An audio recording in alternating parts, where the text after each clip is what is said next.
We had come full circle, back to the same room in the Amman hotel where our trip had started. So our last full day in Jordan began just as the first one had, with the free breakfast out on the balcony.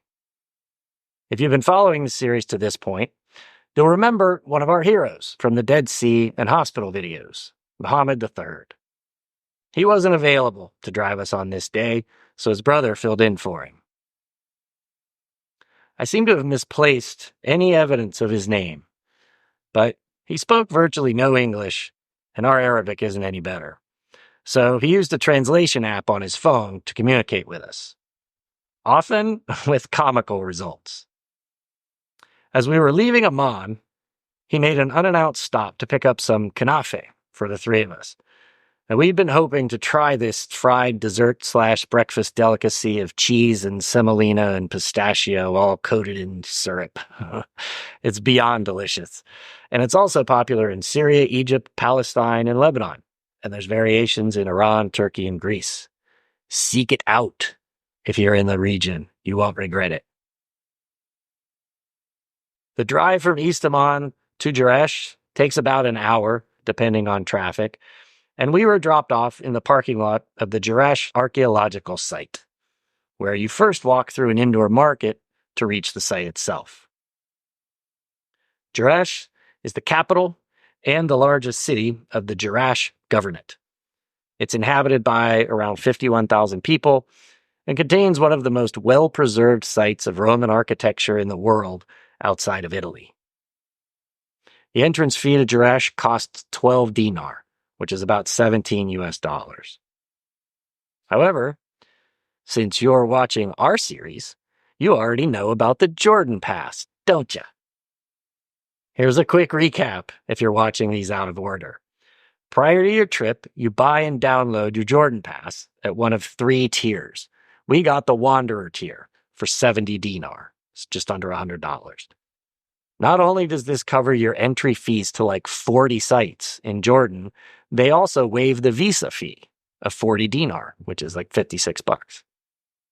We visited 10 of the sites covered by the pass. So if you tally up the entrance fees for those 10 sites, it comes to 83 dinar. It's $117. Then factor in the 40 dinar visa fee, you're up to 123 dinar or $174 for each of us. So 123 minus 70 is 53 dinar or $75. So by getting the Jordan Pass, we saved a total of $150 on entrance fees. Plus, they just scan your pass. You print it or it's on your phone and you walk right in. No muss, no fuss. Jerash is a big place, but I'd say you could see most of it in 2 to 3 hours.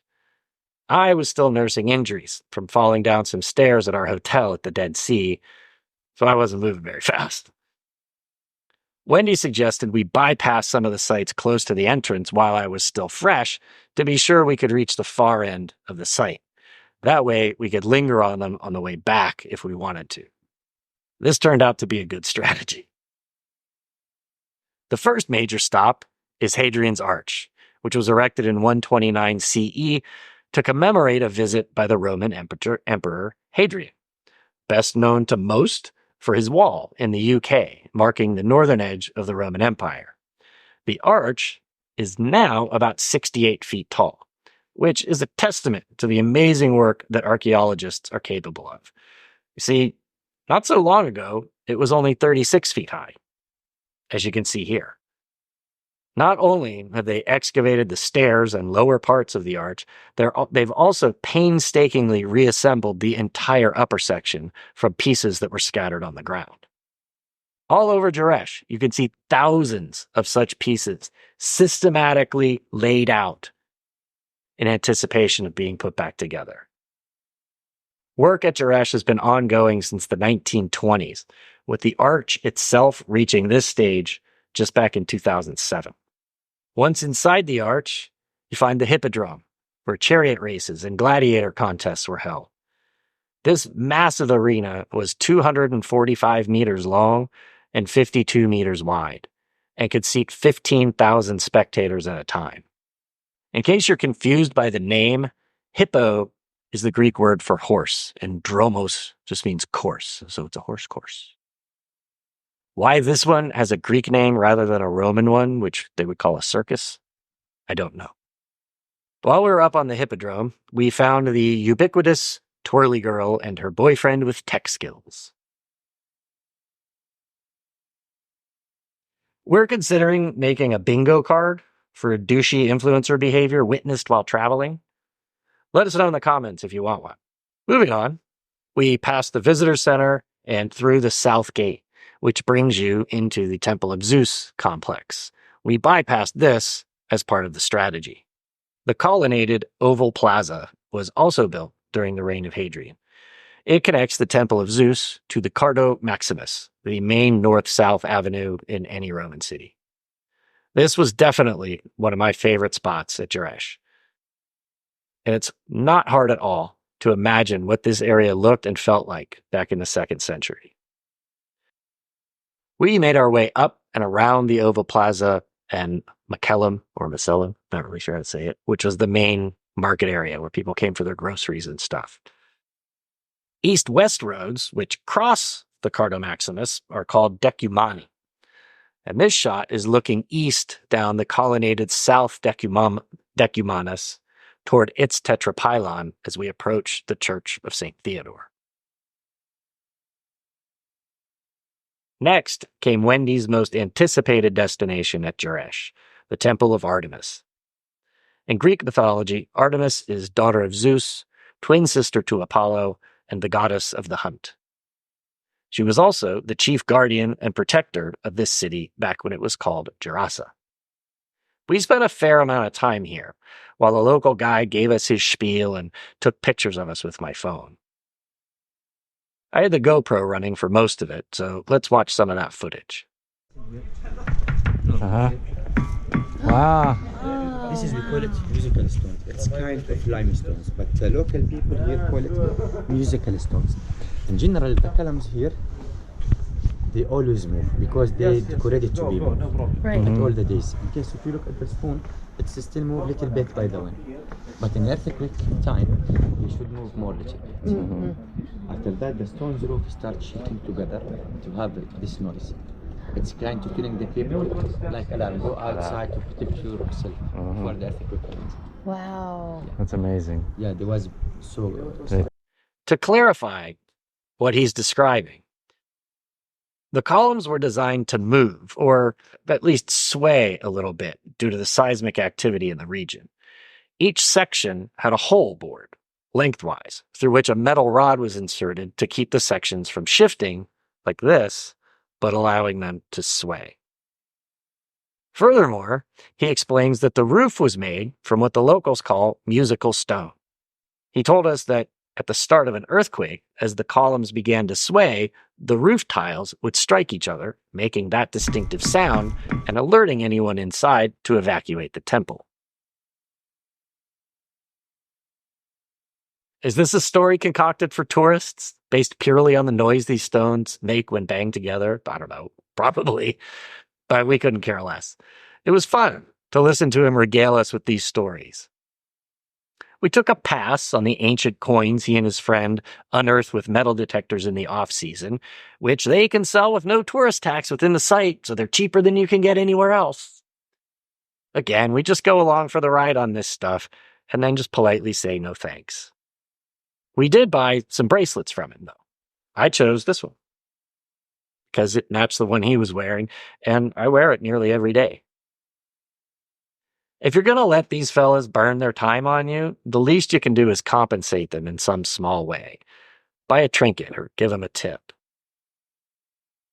The temple is just one piece of the overall sanctuary of Artemis, which was the largest temple in Gerasa. It is approached through this Propylaea, then up a massive staircase of 7 flights of 7 steps. At the top is a terrace with the foundations of an open-air altar, with another staircase leading to the Tenemos, or sacred courtyard. By this point in the day, the pain was getting a lot worse, and I really wasn't moving very fast. Our final stop before turning back was the North Theater, Wendy, where do these stairs go? I don't know. It's very scary. It's getting dark. I'm expecting like a big giant ball to come rolling out, or skeletons jumping out at me with darts and stuff. Ouch. Like Indiana Jones. Booby traps. Yep. Oh, there it is. We're inside the walls of the theater. I've read conflicting reports of this one's initial use. Some sources say it was originally used as a meeting place for the Council of Citizens. Others say it started as an Odeon, used for plays and other performances, and then was expanded sometime around 230 CE to 1,600 feet. Feet? 1,600 seats. Drasa suffered an earthquake in the mid-6th century, which severely damaged the theater. It's been extensively restored and is still in use for shows and cultural events. From there, we move back to the Cardo Maximus for the return trip, here looking through the north tetrapylon toward the north gate. Across the Cardo, from the entrance to Artemis's sanctuary, lies the Church of the Propylaea, an institution serving a crucial church function involving financial obligations, specifically the collection and distribution of alms. I made it. Yep.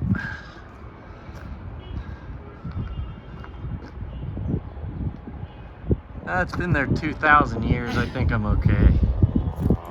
Famous last words. Yeah, Karmic meat.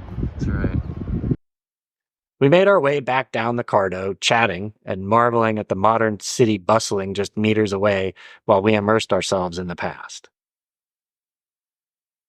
By the time we got back to the Oval Plaza, I'd pretty much had my fill of walking for the day. So, sadly, we had to skip visits to Zeus's temple and the South Theater. All in all, though, we saw most of the site, even with my limited mobility. And for what it's worth, we saw several people on crutches, a couple of mobility scooters, and one wheelchair while we were there. Obviously, certain structures aren't wheelchair accessible, but the overall experience is. If you're planning a visit to Jordan, we strongly suggest carving out some time to see Jerash. There's a reason it's the second most popular destination in the country.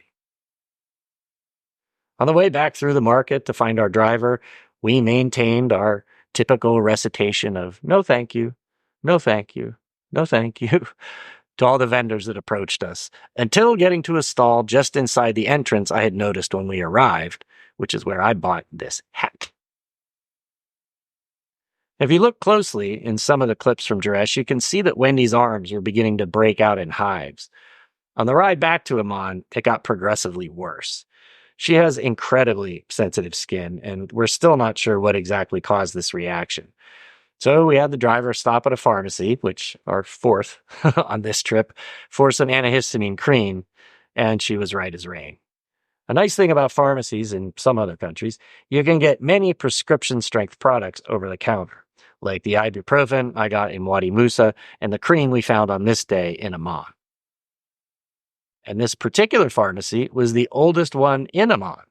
They even had some old equipment on display, and the pharmacist posed for a photo before we left. I can't repeat this enough. The people in Jordan are some of the kindest, warmest, friendliest folks we've had the pleasure to meet on our travels. It was still pretty early when we got back, so we decided to take a stroll up the street to the Jordan Museum. Unfortunately, the museum is closed on Tuesdays, so we looped back to the hotel, taking pics and video along the way, through the guns and ammo district, the mattress district, and an open-air market selling everything from chickens and ducks to rabbits and pigeons. We were walking past the Grand Husseini Mosque during the call to afternoon prayer that day, too. When we got back to the hotel, Wendy had her obligatory visit with some of the neighborhood cats. And then we decided to head up to Rainbow Streak to find somewhere to eat and hang out for the evening. Luckily, we were smart enough to take a cab. As I've mentioned before, Amman is a very vertical city, and walking anywhere usually takes longer than you expect it to. Rainbow Street is pretty famous in Amman and on YouTube. It has everything from shopping to cafes to restaurants and bars. So imagine our surprise when most of the businesses were closed. We eventually found a place calling itself a bar and grill. There's a sign on the door saying they would reopen at like 3 o'clock or something.